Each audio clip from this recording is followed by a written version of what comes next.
Indiana. The chairman of the subcommittee on early childhood and elementary and secondary education, Mr. Rokita. Gentleman is recognized for 5 minutes. I thank the gentleman not only for the time, but for his leadership on the committee in helping bring the bill to the point it is today.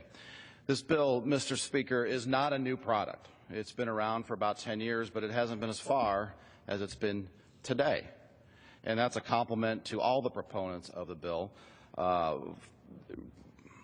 Members like Kristi Noem, who's talked earlier and who's had this bill in the past, members like Chairman John Klein, who's carried it in the past, all the way to J.D. Hayworth. We thank them all for getting us here.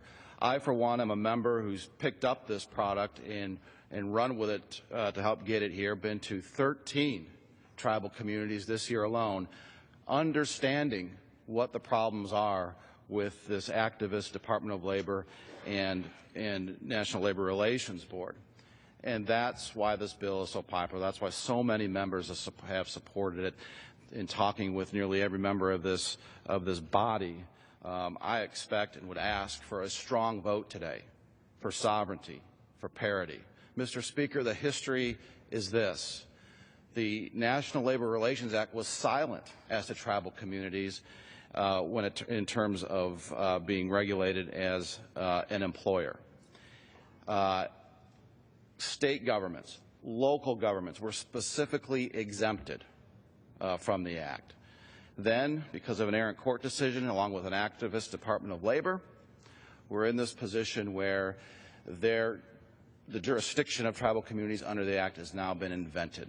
This bill corrects that and says in no uncertain terms and very explicitly in just 3 pages that tribal communities are to be exempted from the Act, if they are to be sovereign.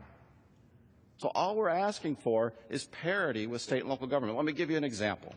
Let's say you have a municipal-owned and operated golf course in your community, and that municipality, or if it was a state government-owned, the state, didn't want to have union activities or wrote its own set of rules for its employees.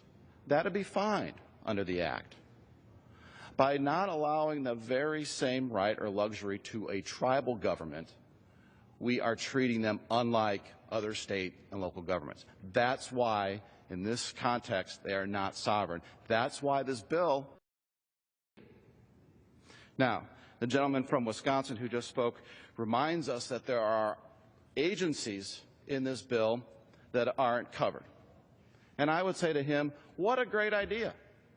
What a great idea for Tribal Labor Sovereignty Act 2. But the logic that just because every agency isn't covered under what was only meant to cover the NLRA somehow negates the good that this bill does. The right answer that comes with a yes vote is ridiculous. Just because it doesn't do everything doesn't mean you can't do anything. So I would say to my members on that, to the members of this body on that fact alone, you should vote yes. Now, it's also true that many tribal communities have unions. Many tribal communities have rules that govern their labor and employees.